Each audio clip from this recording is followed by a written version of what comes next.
ফজরের নামাজ আদায় করে তাসবিহাত পড়ে কিছু আহার করে নদী পার হওয়ার চিন্তা করতে লাগলাম। নদীর ওপারেও সারি সারি পাহাড় ও বন বনানী দৃষ্টিগোচর হচ্ছে। কোথাও কোনো জনমানবের চিহ্ন নেই, আশ্রয় নেয়ার স্থান নেই। পাহাড়ি নদী হিসাবে নদীটি বেশ চওড়া ও খরস্রোতা, পারাপারের কোনো ব্যবস্থা নেই।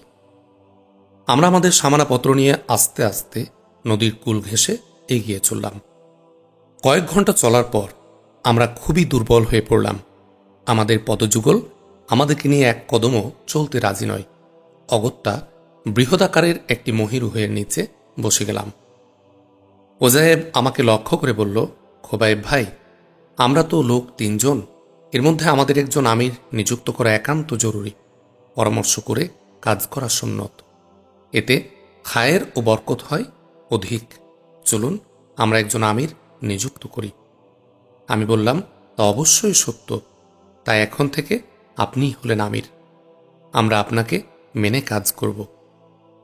আমার কথা শুনে উজায়েব তেলে বেগুনে জ্বলে উঠল এবং বলল, খোবায়েব ভাই, আমাদের মধ্যে একমাত্র আপনি আলেম, কোরআন হাদিসের জ্ঞান রাখেন। তাছাড়া নির্ভীক রণকৌশলী অকুতভয় সালার। অন্যদিকে জিহাদের লাইনে আপনার ত্যাগ, তিতিক্ষা আর কুরবানির তুলনা হয় না।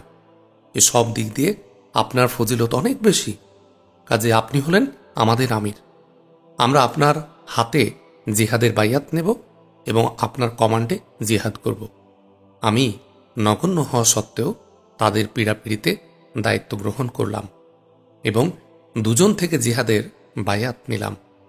এরপর প্রয়োজনীয় কিছু নসিহত করে আল্লাহর দরবারে দোয়া করলাম। দায়িত্ব এত কঠিন কাজ তা আমি এর আগে জানতাম না। এখন আমি হাড়ে হাড়ে রগের রেশায় টের পাচ্ছি দায়িত্ব কাকে বলে। ভয়ে আমার শরীর কুঁজো হয়ে যাচ্ছে। মনে হয় সপ্ত আকাশ ভেঙে আমার মস্তকে পতিত হয়েছে। কারণ এটা পিকনিক পার্টির আমির নয়, নয় খেলার পার্টির। ইসলামের সর্বোচ্চ চূড়া হল জিহাদ।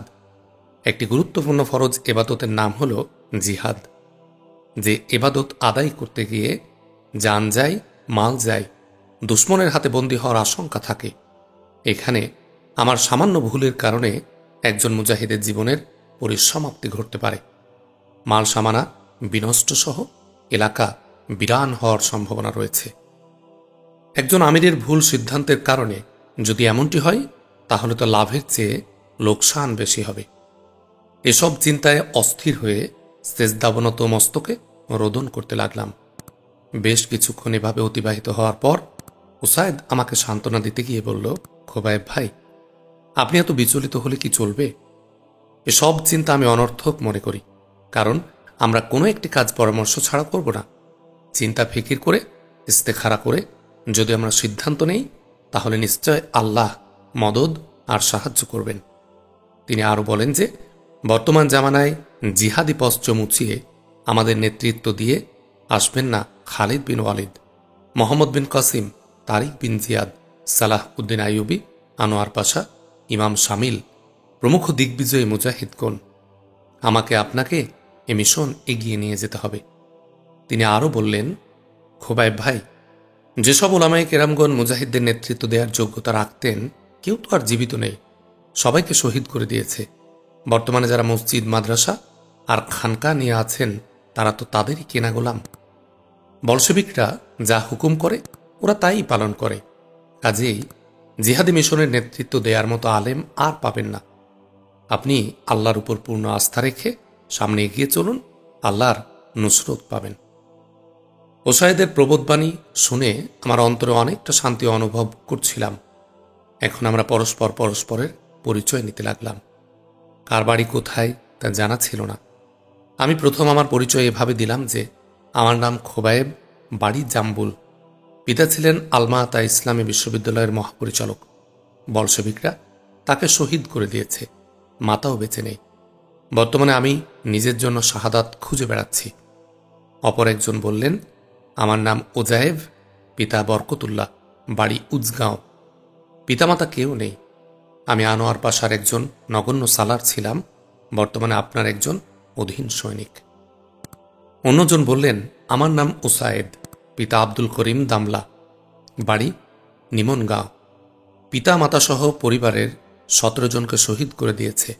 আমিও ছিলাম আনোয়ার পাশা সাগরিদ ও সালার, বর্তমানে আপনার অধীনস্থ সৈনিক। এভাবে পরস্পর পরিচিত হওয়ার পর নদী পার হয়ে ওপারে কিভাবে যাওয়া যায় সে বিষয়ে পরামর্শ চাইলাম। মুজাহিদ বলল, ওপারের অবস্থা কি তা আমাদের কারো কিছু জানা নেই, নেই পথ ঘাট চেনা। আমাদের জন্য এপার ওপার সবই সমান, তবে ওপারে যেতে পারলে একটু নিরাপদ বেশি মনে করি, কিন্তু এত স্রোত বেয়ে যাওয়া আদৌ সম্ভব নয়। চলুন আরও একটু উজানে গিয়ে দেখি নদীর প্রশস্ততা ও গভীরতা কতটুকু, বা পারাবারের অন্য কোনো উপায় হয় কিনা। উক্ত প্রস্তাবে আমি রাজি হলাম। উসাইদ বললেন, মোহতারাম, আমাদের নিকট রুশি সৈন্যদের পোশাক রয়েছে, এগুলো পরে নিলে ভালো হয়।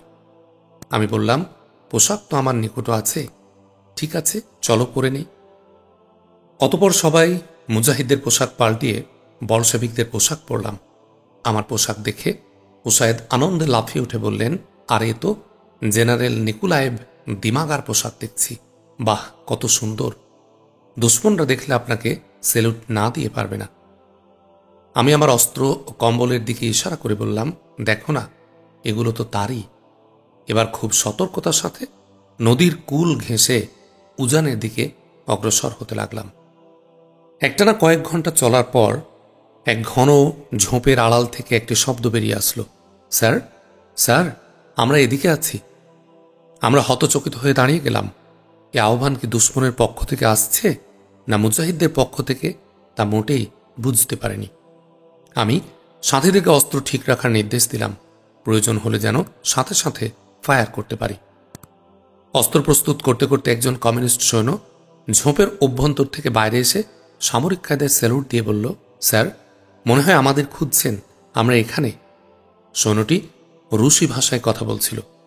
আমিও রুশি ভাষায় জিজ্ঞাসা করলাম, এখানে তোমরা কতজন আছো?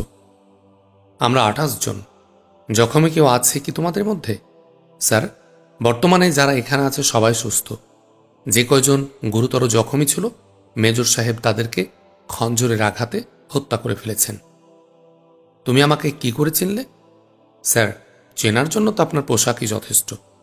এর আগে আমাকে দেখেছ? স্যার, যুদ্ধের আগে প্যারেড গ্রাউন্ডের সৈন্যবিন্যাসের সময় আপনাকে দেখেছি এবং আপনার তেজদীপ্ত ভাষণ শুনেছি। সৈন্যটির কথা শুনে বুঝতে পারলাম যে সে আমার পোশাক দেখে গোলক ধাঁধায় পড়েছে। অতপর আমি বললাম, তোমরা 5 জন সামানার কাছে থাকো আর বাকিরা আমার সাথে আসো। সৈন্যটি গিয়ে তার সাথীদের বলল, জেনারেল নিকুলায়েভ দিমাগা 5 জন ছাড়া সবাইকে ডাকছেন। সাথে সাথে নিরস্ত্র 23 জন সৈন্য বেরিয়ে এলো। আমরা ওদেরকে গিরিকন্দরে ঢুকিয়ে খঞ্জরের সাহায্যে একজন একজন করে হত্যা করে ফেললাম।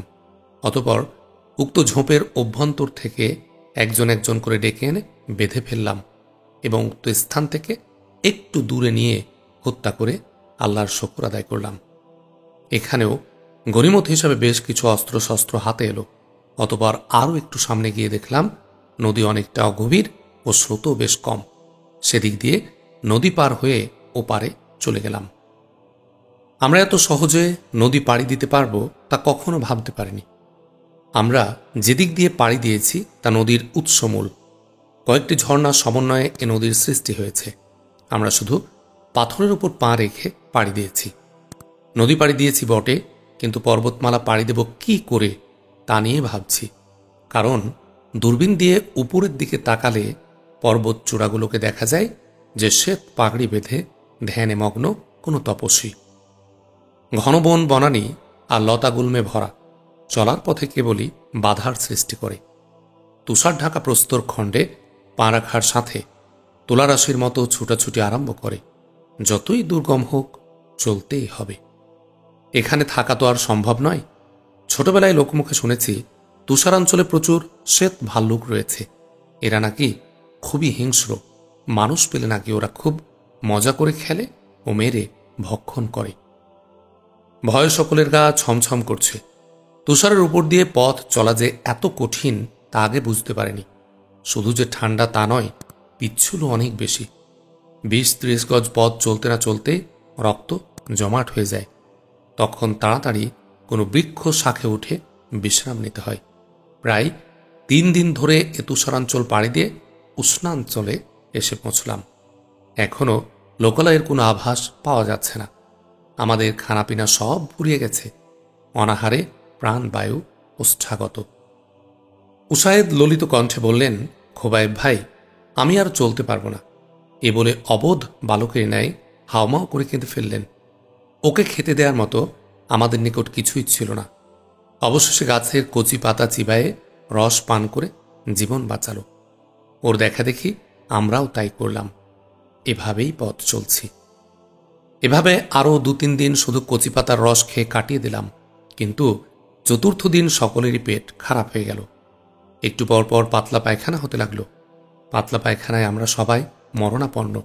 কোনো ঔষধ আমাদের নিকট ছিল না।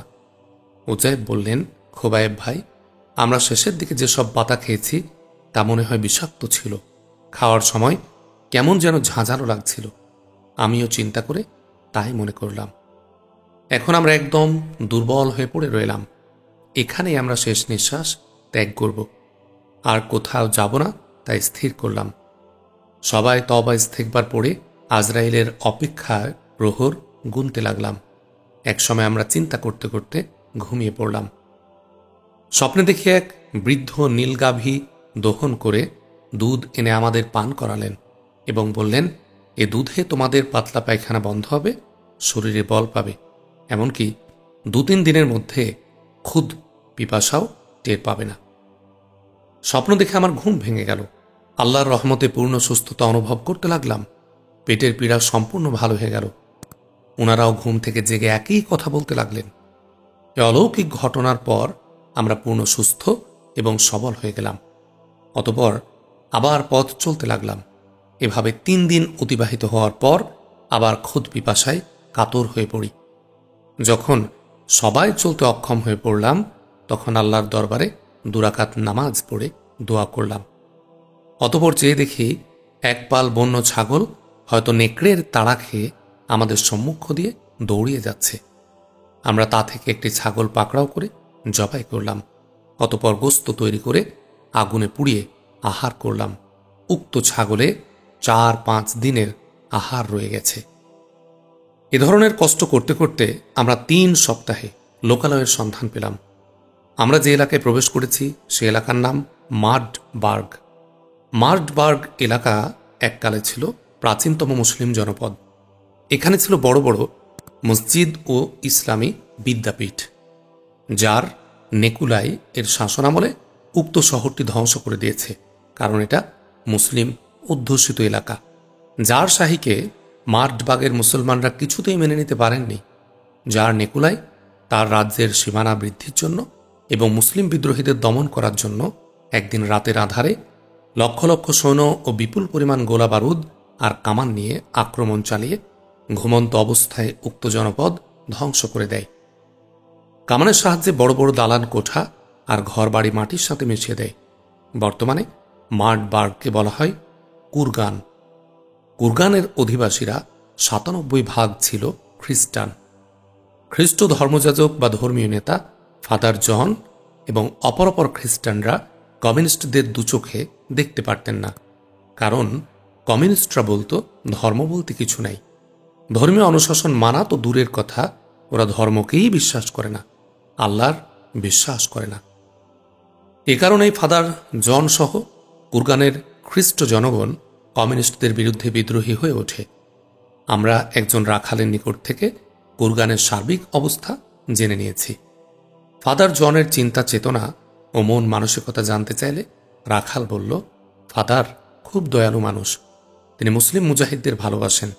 তারও ইচ্ছা যিশু বিদ্রোহীদের বিরুদ্ধে ক্রুসেড করা, কিন্তু পারছেন না। ফাদার কোথায় থাকেন? প্রধান গির্জায়। বয়স কত? 60-এর কোঠায়। তিনি কি পরিবার পরিজন নিয়ে এখানে থাকেন? তা ঠিক বলতে পারছি না। তিনি কি এলাকার বাসিন্দা? না, তিনি ধর্ম প্রচারে ইংল্যান্ড থেকে এখানে এসেছেন। কত বছর আগে এসেছেন তিনি? তা সঠিক বলতে পারবো না, তবে 30 বছরের তো কম হবে না, কারণ আমি ছোটবেলা থেকেই তাকে দেখে আসছি। বর্তমানে আমার বয়স 25 বছর। আয়ের উৎস কি ওনার? গির্জার নামে প্রচুর ওয়াকফকৃত জমি আছে, তাছাড়া মিশনের নামে প্রচুর অর্থ আসে ইংল্যান্ড থেকে। গির্জার পরিচর্যায় কতজন ভক্ত থাকেন এখানে? প্রায় 30 জন। এরা সবাই কি ফাদার? না, বড় ফাদার একজন আর 2 জন সহকারী, বাকিরা কর্মচারী। এদের মধ্যে রাখাল, দরওয়ান, বাবুর্চি, বাগান চৌকিদার, ফসল রক্ষক ও মুবাল্লিগ। মনে হয় সবাই পুরুষ, তাই না? না না, মেয়েরাও আছে। তারা প্রভু যিশুর সন্তুষ্টিকল্পে গির্জাবাসী হয়েছে। তারা জীবনে কোনো পুরুষকে বিয়ে করবে না। প্রভু যিশুর জন্য তাদের জীবন উৎসর্গ করেছে। রাখালের সাথে আলাপ আলোচনা করে আমরা আরও একটু পথ এগিয়ে গিয়ে পরামর্শের জন্য এক বিটপি মূলে বসলাম। আমরা কিভাবে ফাদার জনের নিকট যেতে পারি তা নিয়ে পরামর্শ চাইলে উজায়েব বলল, তাদের নিকট যেতে হলে প্রথমে আমাদের গা থেকে সামরিক পোশাক খুলে ফেলতে হবে। তারপর মুজাহিদদের উর্দি পরে যেতে হবে। পরিস্থিতি যদি প্রতিকূলে চলে যায় তাহলে অন্য কোনো চিন্তা না করে ব্রাশ ফায়ারে গির্জা রঞ্জিত করে দিতে হবে। এটা আমার পরামর্শ। এখন হজরতের মর্জি। উসায়েদও এই পরামর্শে একমত পোষণ করল। অতঃপর আমরা সেনাবাহিনীর পোশাক খুলে মুজাহিদের পোশাক পরে অস্ত্রশস্ত্রে সুসজ্জিত হয়ে প্রায় গির্জার নিকট পৌঁছে গেলাম। তারপর পাদ্রির এক সহচরকে ডেকে বললাম, আমরা মুসলিম মুজাহিদ ফাদারের সাথে সাক্ষাৎ করতে এসেছি, যদি অনুমতি হয়। উক্ত লোকটি পাদ্রির নিকট আমাদের অভিপ্রায় ব্যক্ত করলে তিনি বললেন, সাক্ষাতের অনুমতি অবশ্যই রয়েছে, কিন্তু বিপদমুক্ত নয়। কারণ আমার এখানে বলশেবিকদের গোয়েন্দা আছে বলে মনে হয়। আজ 3 দিন যাবৎ এক যুবক খ্রিস্টান পরিচয় দিয়ে গির্জার করিডোরে প্রার্থনায় রত। একে খুব সন্দেহ হচ্ছে। তুমি এদেরকে নিয়ে মেরি গমেজের গির্জায় চলে যাও। সেখানে ওদের খানাপিনা ও থাকার ব্যবস্থা করে দেবে। ওরা যেন মেরি গমেজের অন্তরপুরে অর্থাৎ খাস কামরায় অবস্থান করেন। বাইরে হাঁটাহাঁটি করা ঠিক হবে না। আমি সুবিধা মতো 2-1 দিনের মধ্যে তাদের সাথে রাত্রে দেখা করব। সংবাদবাহক লোকটি এসে বললেন, আমাদের মাননীয় ফাদার নিজে আপনাদের সাথে সাক্ষাৎ করবেন, তবে এখানে নয়। আপনাদেরকে নিরাপদ আশ্রয়ে নিয়ে যেতে বলেছেন। চলুন, জলদি চলুন। আমরা একটু চিন্তা করে নিয়ে আল্লাহর উপর ভরসা করে তার পিছু পিছু হাঁটতে লাগলাম। পায়ে চলা মেঠো পথ আঁকাবাঁকা হয়ে চলে গেছে বহুদূর। আমরা সে পথ বেয়েই চলেছি। ঝোপঝাড় টেকটিলায় ভরপুর। এভাবে চলতে চলতে এক অরণ্যে প্রবেশ করলাম। এখানেই মেরি গমেজের গির্জা। মেরি গমেজ একজন ইংল্যান্ডি খ্রিস্টান যুবতী। ধর্মপ্রচারের জন্য তিনি এত দূরে এসে গির্জা নির্মাণ করেছেন। গির্জায় বসবাসকারী সব ভক্তদের খানাপিনার ব্যবস্থা তিনিই করেন। গির্জাটা যদিও ছোট, কিন্তু দেখলে নয়ন কেড়ে নেয়। দুর্গম এলাকা হওয়ার কারণে এখানে লোকের সমাগম কম। রাহবার মেরির নিকট আমাদের পরিচয় করিয়ে ফাদারের নির্দেশ শুনিয়ে বেরিয়ে গেলেন। মেয়েটি আমাদের নিয়ে চলে গেল খাস কামরায়। তারপর খাদেমাকে ডেকে চা নাস্তার হুকুম দিলে খাদেমা চা নাস্তা হাজির করল। আমরা নাস্তা করার সাথে সাথে খাদেমা এসে বলল, জনাব, আপনাদের উপর নির্দেশ গোসল করার। হামামখানায় পানি আপনাদের অপেক্ষা করছে। এর মধ্যে মেরি গমেজ এসে একই কথা বলল যে আপনারা বহু দূর থেকে সফর করে এসেছেন। ক্লান্তির ছাপ চেহারা থেকে এখনো দূরীভূত হয়নি। গোসল সেরে বিশ্রাম নিলে ক্লান্তি অনেকটা দূর হবে। আমরা গোসল করতে হাম্মামখানায় চলে গেলাম। গোসলের জন্য দেয়া হয়েছে গরম পানি। আমরা মনের আনন্দে একজন একজন করে গোসল করলাম। অতঃপর রুমে গিয়ে বিশ্রাম নিলাম। গরম পানিতে গোসল করাতে যে কি আরাম অনুভব করছিলাম তা প্রকাশ করার সাধ্য কারণেই। একটানা বিকাল 4টা পর্যন্ত ঘুমিয়ে জাগ্রত হয়ে দেখি উজায়েব এখনও নাক ডেকে ঘুমাচ্ছেন, আর আমাদের পাশে উপবেশন ওসায়েব ভাই। চোখ দুটি তার লোহিত বর্ণ। তার অবস্থা দেখে বড়ই মায়া লাগলো। জিজ্ঞাসা করলাম, তুমি যে ঘুমাওনি? মাফ করবেন হজরত, আমি ইচ্ছা করেই জেগে আছি, কারণ অস্ত্রশস্ত্র এভাবে রেখে ঘুম যাওয়া মুনাসিব মনে করিনি। কার ভিতর কি আছে কে জানে। খোদা না করুক যদি কোনো অঘটন ঘটে যায়, তাই জাগ্রত রয়েছি। উসাইদের হুঁশিয়ারি ও বিচক্ষণতা দেখে প্রাণ খুলে তার জন্য দোয়া করলাম। আমি আমাকে তিরস্কার করতে করতে বললাম, খোবায়েব, তুই আমির বনে ঘুমাচ্ছিস, আর তোর সাথী তোদের হেফাজত আর মালের হেফাজতের জন্য অঘুম নয়নে পাহারা দিচ্ছে। এখন যে পাহারা দিতে হবে তা তোর কল্পনার জগতেও ছিল না। তোর মতো গাফেল আর আহাম্মক দ্বারা দিনের কি ফায়দা হবে? এ কাজটি ছিল তোর, তা তো আদায় করলি না, এর জন্য আল্লাহর নিকট কি জবাব দিবি? এ ধরনের ভর্ৎসনা করে আত্মাকে সামান্য মালামাত করে উজাইবকে জাগালাম।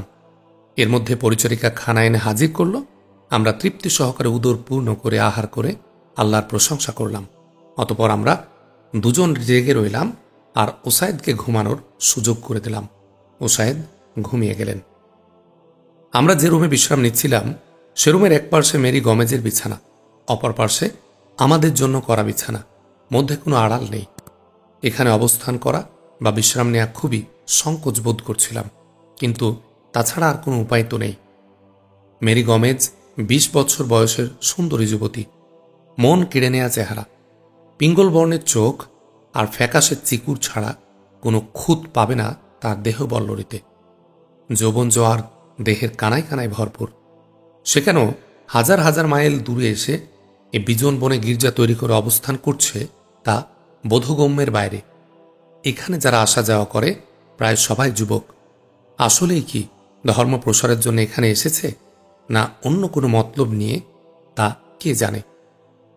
মেরি গমেজ তার খাটে উপবেশন। 3 জন যুবক খাটের কাছে হাঁটু গেড়ে নতশিরে বসে আছে।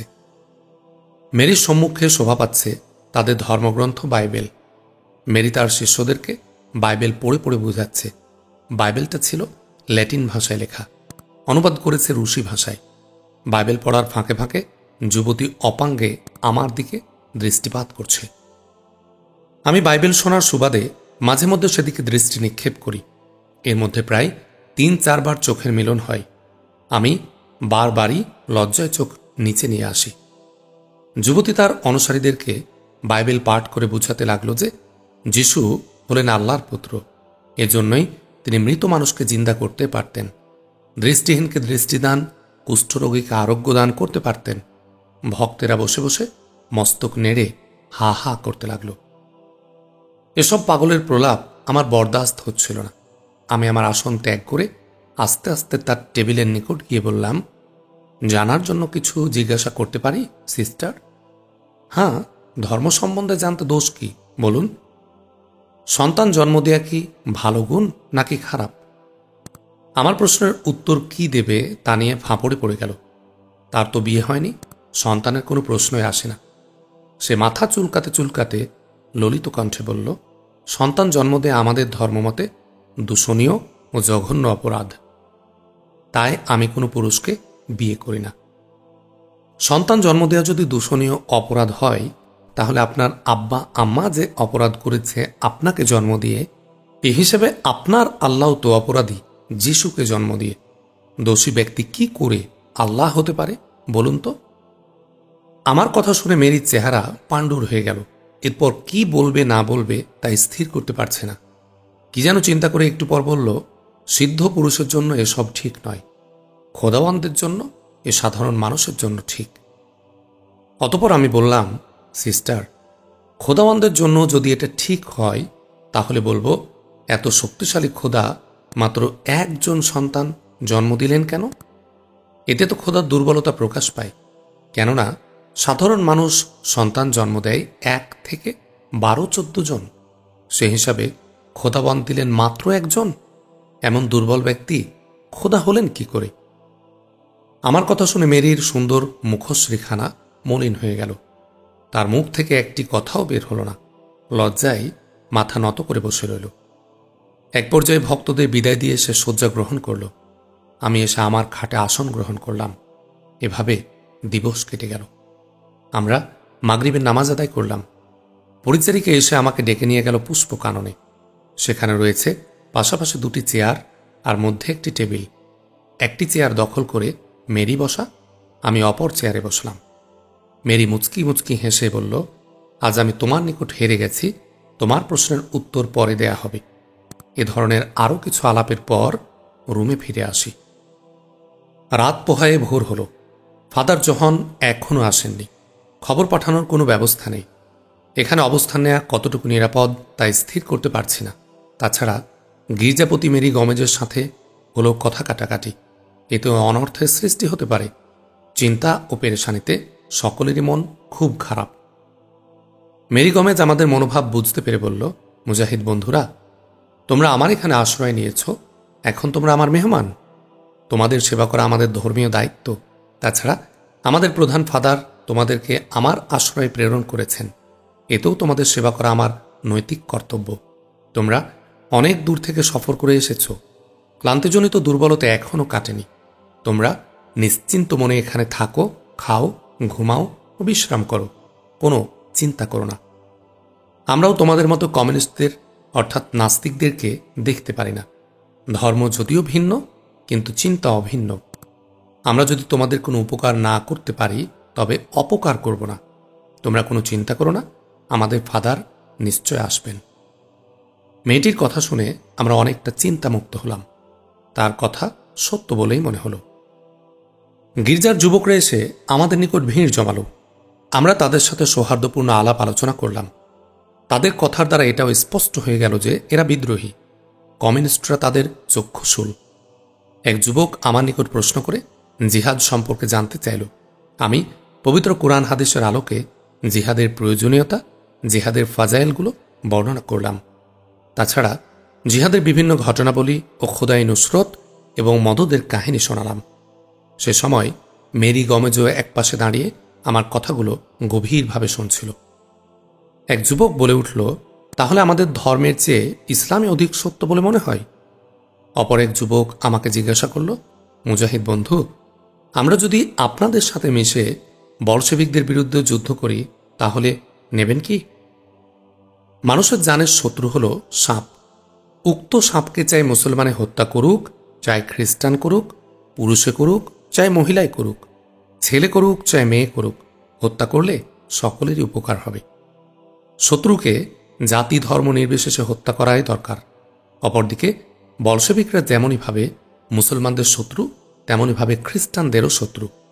এদেরকে হত্যা করার জন্য যদি আপনারা আমাদের সাথে থাকেন বা সহযোগিতা করেন তাহলে আপত্তির কি থাকতে পারে?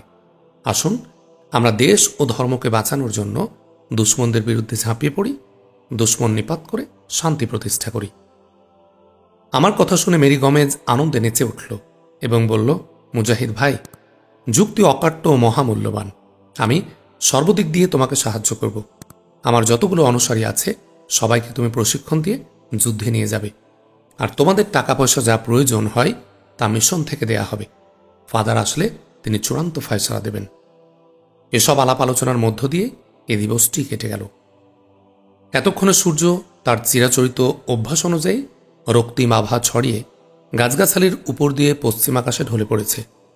স্নিগ্ধ সমীরণ সন্ধ্যার আগমনী বার্তা দিয়ে সনসন আওয়াজ তুলে দিক দিগন্তে ছুটে চলেছে।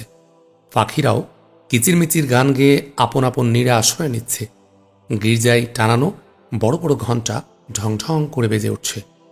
সন্ধ্যার প্রার্থনাকারীরা গির্জাভিমুখে ছুটে চলছে। আমরাও গির্জার অদূরে পুষ্পকাননের এক কোণে দাঁড়িয়ে আজান দিয়ে নামাজ আদায় করলাম।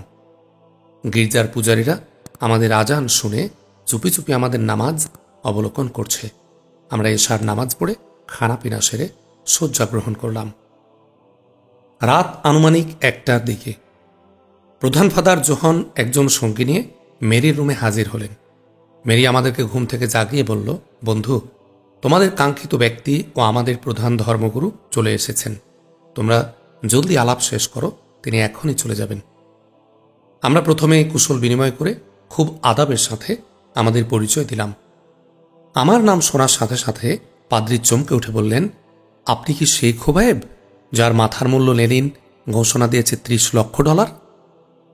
পাদ্রীর কথার কোনো উত্তর আমার নিকট মজুদ ছিল না, কারণ আমাকে নিয়ে যে বাইরে এ ধরনের তুলকালাম কাণ্ড হচ্ছে তা আমি কোনোদিন জানতাম না। আমার নীরবতায় পাদ্রী আবার জিজ্ঞেস করলেন, কি কিছুই বলছেন না যে? কোন খোবায়েবকে নিয়ে এত ঝড়ো হাওয়া বইছে তা আমার জানা নেই। আপনি ছাড়া আরও কোনো খোবায়েব আছে তাও আমার জানা নেই। এসব আলাপ আলোচনার পর পাদ্রী বললেন, তোমরা যুদ্ধ চালিয়ে যাও, সব ধরনের সাহায্য করে যাব, তবে আমাকে কিছুতেই প্রকাশ করবে না। বর্তমানে আমার উপর খুব নজরদারি চলছে। একজন লোক আমার ওখানে আজ 3 দিন যাবৎ অবস্থান করছে। আমার সব কিছুর উপরই নজর চলছে। মনে হয় ও বড় ধরনের গোয়েন্দা হবে। পাদ্রীর কথা শুনে আমি বললাম, আপনি নিশ্চিন্ত থাকুন, তার ব্যাপারে আমরা ব্যবস্থা নেব। আগামীকাল থেকেই অ্যাকশন আরম্ভ হবে। একবার তাকে একটু পরিচয় করিয়ে দেবেন। পাদ্রী পরামর্শের পর চলে গেলেন। পরদিন সাধারণ বেশে ওজাইবকে পাঠালাম। তিনি সব তথ্য সংগ্রহ করে নিয়ে এলেন। আমরা পরদিন রাত্রে সামরিক পোশাক পরে গির্জা থেকে ফাদারের সন্দেহজনক ব্যক্তিকে গ্রেফতার করে নিয়ে আসি। তারপর তার কাছ থেকে গুরুত্বপূর্ণ তথ্যাদি নিয়ে গোপন ওয়্যারলেস সেট, কাগজপত্র ও পরিচয়পত্র ছিনিয়ে নিয়ে তাকে টুকরো টুকরো করে পাহাড়ে, জঙ্গলে, নদীতে ছড়িয়ে ছিটিয়ে ফেলে দিলাম। এ ঘটনা আমরা 3 জন ছাড়া আর কোনো প্রাণী জানল না। অপারেশন সেরে সাধারণ পোশাক পরে মেরির গির্জায় চলে গেলাম। মাহমুদা ও সওদা দুজনেই প্রাথমিক চিকিৎসার প্রশিক্ষণ নিয়েছে। 150 জনের মধ্যে এ দুজনই বেশি নম্বর পেয়ে পাশ করেছে। তাদের সুনাম চারদিকে ছড়িয়ে পড়েছে। পত্রপত্রিকায়ও তাদের ছবিসহ কৃতিত্বের কাহিনী ছাপা হয়েছে। উভয়ই এখন সরকারি হাসপাতালের নার্সের চাকুরি পেয়েছে। মাহমুদার অন্তর থেকে এখনও আমার নাম নিশানা মুছতে পারেনি জিহাদের তামান্না দূর করতে। মাহমুদার থাকা, খাওয়া, চলাফেরা, কাজকর্ম সওদার সাথে। সওদা অনেকবারই মাহমুদাকে বুঝিয়েছে যে, দেখ বোন, তোমার মতো নির্বোধ আর বোকা কে আছে? তুমি এমন একজন ছেলেকে ভালোবেসেছ যার কোনো ঠাঁই ঠিকানা নেই কোনো সহায় সম্পদ। তারপর সে একজন মুজাহিদ, থাকে পাহাড় জঙ্গলে, জীবনের কোনো নিরাপত্তা নেই। তুমি মনে মনে তাকে আপন করে নিয়েছ। সে তো তোমার প্রতি সামান্যতম অনুরাগীও নয়। যদি তার অন্তরে তুমি বেঁচে থাকতে তাহলে অবশ্যই খোঁজ খবর নিতেন। এখনও তিনি জীবিত আছেন কিনা কে জানে। আমার তো মনে হয় কুকান্দুজের ধ্বংসলীলায় পতিত হয়েছেন তিনি। পত্রিকার ভাষ্য অনুযায়ী সেখান থেকে কোনো মুজাহিদ জীবন নিয়ে যেতে পারেননি। সেখানে শত শত রুশি ফৌজও মৃত্যু মুখে পতিত হয়েছে। তিনি যদি বেঁচেও থাকেন তবে তো লোকালয়ে বের হবেন না, কারণ ইদানিং গোয়েন্দা সংস্থাগুলো তাকে হন্যে হয়ে খুঁজে বেড়াচ্ছে। তাকে জীবিত বা মৃত ধরে দেওয়ার জন্য $30 লক্ষ পুরস্কার ঘোষণা করা হয়েছে। অর্থলোভী মানুষরা তাকে পেলে ধরিয়ে দেবে। কাজেই এখনো সময় আছে বোন। তার চিন্তা তোমার অন্তর থেকে মুছে ফেলো। তার আশায় আশায় থেকে জীবন ক্ষয় করার কোনো অর্থ নেই। তোমাকে আল্লাহ তাআলা যে রূপ লাবণ্য দান করেছেন তা একজন মেয়ের মধ্যে আছে। বিদ্যাবুদ্ধি, অর্থ সম্পদ, রূপ, সৌন্দর্য কোনোটার তো কোনো অভাব নেই। অনেক ভালো ঘরের উপযুক্ত ছেলেরা তোমার পানি প্রার্থী হবে। শরীফ sir, doctor Shariful Islam, MBBS, মনে হয় আব্বার কাছে তোমার বিয়ের প্রস্তাব দেবেন, এর একটু আভাস পাওয়া যাচ্ছে। সওদার কথা শুনে মাহমুদা তার অশ্রুসিক্ত আঁখি যুগল ওড়নাঞ্চলে মুছতে মুছতে বলল, বোন সওদা, আজকাল তোমাকে একজন দার্শনিক বলেই মনে হচ্ছে। কারণ যেসব যুক্তি, পরামর্শ আর নীতিকথা তোমার মুখ থেকে বের হচ্ছে তা অতীতে কোনোদিন শুনিনি। খোবায়েব সম্পর্কে তুমি যেসব মন্তব্য করেছ তা সবই অর্থহীন। একজন মুজাহিদের মূল্য $30 লক্ষ নয়। এ বিশ্ব ব্রাহ্মমণ্ডলে যা কিছু আছে এর চেয়েও লক্ষ গুণ বেশি একজন মুজাহিদের দাম। তারা দুনিয়ার ধন সম্পদের লালসায় বা প্রতিপত্তির আশায় জিহাদ করে না। তারা আল্লাহর জমিনে আল্লাহর কালেমাকে বুলন্দ করার জন্য, আল্লাহর জমিনে আল্লাহর বিধান প্রতিষ্ঠা করার জন্য জিহাদ করে। তারা হলেন আল্লাহর সৈনিক, আল্লাহর খাস বান্দা। আল্লাহর নিকট তাদের মর্যাদা অধিক। তারা দুনিয়ার সব কিছুর চেয়ে বেশি প্রাধান্য দেয় আল্লাহর হুকুমতকে। মাহমুদা আরও বলল, বোন সওদা, তুমি যে বলছো তিনি আমাকে ভালোবাসেন না, যদি সত্যিকার অর্থে ভালোবাসত তাহলে এতদিন নিরুদ্দেশ হয়ে থাকতে পারতেন না। অবশ্যই খোঁজ খবর নিতেন। এ ব্যাপারে তোমার ধারণা 100 ভাগ ঠিক, এতে কোনো সন্দেহ নেই। তবে দুটো কথা শোনো। খোবায়েব একজন আল্লাহ প্রেমিক। আল্লাহর প্রেমানলে খোবায়েবের অন্তরের সমস্ত গায়রুল্লাহকে জ্বালিয়ে পুড়িয়ে ভস্ম করে দিয়েছে। আমার চেয়ে শতগুণ সুন্দরী নারীর মোহ থেকে তার অন্তর পবিত্র। পিতামাতা, ভাই বোন, আত্মীয় স্বজন ও দুনিয়ার আরাম আয়েশ তাদের গতিরোধ করতে পারে না। কোনো নারীর মোহ তাদের কাজের ব্যাঘাত সৃষ্টি করতে পারে না। মুজাহিদের শ্রমক্লান্ত অশ্বের নাসারন্ধ্রের শ্লেষ্মাযুক্ত বালুকার যে মূল্য আল্লাহর কাছে, দুনিয়ার সমস্ত মানুষ যদি বড় পীর আব্দুল কাদের জিলানী রহমাতুল্লাহ আলাইহি এর মতো মর্যাদাশীল হয়ে যায়, তবু সে বালুকণার মতো হবে না। মুজাহিদগণ তাদের ঘোড়াকে যে খাদ্য ও পানীয় খাওয়ায় সেসব, যেসব মলমূত্র ত্যাগ করে সেসব, যেসব স্থান জুড়ে দৌড়াদৌড়ি করে সেসব স্থানের মাটি নেকির পাল্লায় ওজন করা হবে। অর্থাৎ জিহাদের নিয়তে যে ঘোড়া পালা হয় তাকে যা খাওয়াবে, উক্ত ঘোড়া চনা লেদা এবং যে স্থানে দৌড়ায় সে এলাকার মাটিকে নেকি বানিয়ে মিজানে ওঠানো হবে এবং সে সওয়াব মুজাহিদদের আমল নামায় দেয়া হবে। মুজাহিদদের তুলনায় নেক আমল অন্য কেউ কামাই করতে পারে না। যে মুজাহিদদের জন্য বেহেশতের শত শত হুরেরা পাগল, সে মুজাহিদের জন্য আমি পাগল হব না কেন? আমার জীবন বিলিয়ে দিয়ে হলেও তাকে ভালোবেসে যাব। সওদা মাহমুদার কথা শুনে বলল, তুমি এত কথা শিখলে কোথেকে? খোবাইব ভাইয়া যে কয়দিন আমাদের ওখানে ছিলেন সে কয়দিন তিনি শুধু জিহাদের আলোচনাই করতেন। কত শত প্রশ্ন করে কত কিছু শিখেছি তার কাছ থেকে। তুমি না বলেছ তিনি সায়মাকে ভালোবাসেন, তাকেই অন্তরে স্থান দিয়েছেন, অন্যের স্থান তুমি দখল করতে যাবে কেন? তাছাড়া একটু আগে তুমি বলেছ যে আল্লাহর ভালোবাসা ছাড়া মুজাহিদের অন্তরে অন্যের ভালোবাসা নেই, তাহলে সায়মাকে?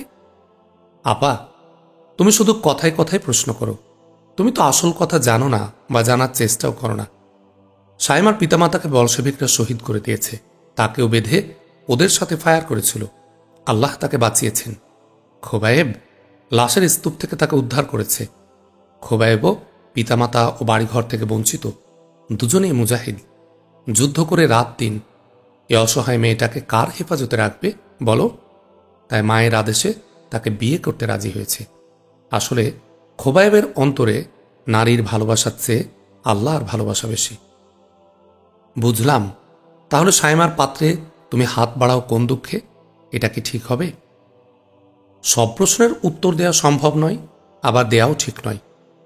আমি একজন মুজাহিদকে ভালোবেসে যাব, মুজাহিদের খেদমত করে যাব। স্ত্রী তার স্বামী থেকে যা যা পায় বা পাওয়ার আশা করে সেসব চাওয়া পাওয়া বা হক আমি ক্ষমা করে দেব। আমি শুধু তার সাথে থেকে জিহাদ করব, জিহাদ করে করে আল্লাহর রাস্তায় শহীদ হয়ে যাব, এটাই সবচেয়ে বড় পাওয়া। হ্যাঁ, এতক্ষণে তোমার মুখ থেকে আসল কথা বেরিয়ে আসছে। তুমি একজন মুজাহিদের স্ত্রী হতে চাচ্ছ জিহাদের অভিলাষে, আর মুজাহিদকে ভালোবাসছ জিহাদের স্বার্থে। মূল উদ্দেশ্য হলো জিহাদ করা, তাই না? হ্যাঁ, এটাই মুখ্য উদ্দেশ্য। বুঝলাম, এ চিন্তা থেকে তোমাকে সরানোর চেষ্টা করা বৃথা, তবে তার যে কোনো সন্ধান নেই। তিনি বিদায়ের পথে আসবেন বলে কথা দিয়েছেন, নিশ্চয়ই তিনি আসবেন। মুজাহিদরা মিথ্যা কথা বলে না। হয়তো জিহাদের প্রোগ্রামে খুব ব্যতিব্যস্ত, তা না হয় এতদিনে অবশ্যই আসতেন। আমি আমরণ তার আগমনের পথ পানে চেয়ে থাকব। দুজনের মধ্যে প্রায় সময় এসব নিয়ে বিতর্ক হয়। মাহমুদা অনেক সময় রাতের নিরালায় একা একা বসে খোবায়েবকে নিয়ে জিহাদের প্রোগ্রাম তৈরি করে। শত্রুর আস্তানায় হানা দিয়ে অক্ষত অবস্থায় নিরাপদে ফিরে আসে। মাহমুদার অস্থির হৃদয়কে সান্ত্বনা দেওয়ার জন্য এসব কল্পনা করতে থাকে। এতে সান্ত্বনা পায় প্রচুর। এসব চিন্তা করে কখনো বেলকনিতে বসে, আবার কখনো বাড়ির দক্ষিণ পার্শ্বের পুষ্পকাননের বিটপি মূলে বসে। এসব ভাবতে গিয়ে হারিয়ে যায় নিরুদ্দেশে। এভাবে প্রেম বিরহের দাবানলে দিবানিশি জ্বলছে মাহমুদা। এদিকে নামাজ পড়ে পড়ে, রোজা রেখে রেখে দোয়া করছে খোবায়েবের জন্য ও দেশের জন্য। কুকান্দুজের যুদ্ধটা ছিল এক রক্তক্ষয়ী যুদ্ধ। আমরা 3 জন ছাড়া অন্য কোনো মুজাহিদ সাথী বেঁচে আছেন কিনা তার কোনো সংবাদ আমাদের জানা নেই। এখন নতুন করে কোমর বাঁধতে হবে, সাথী তৈরি করে টিম গঠন করতে হবে।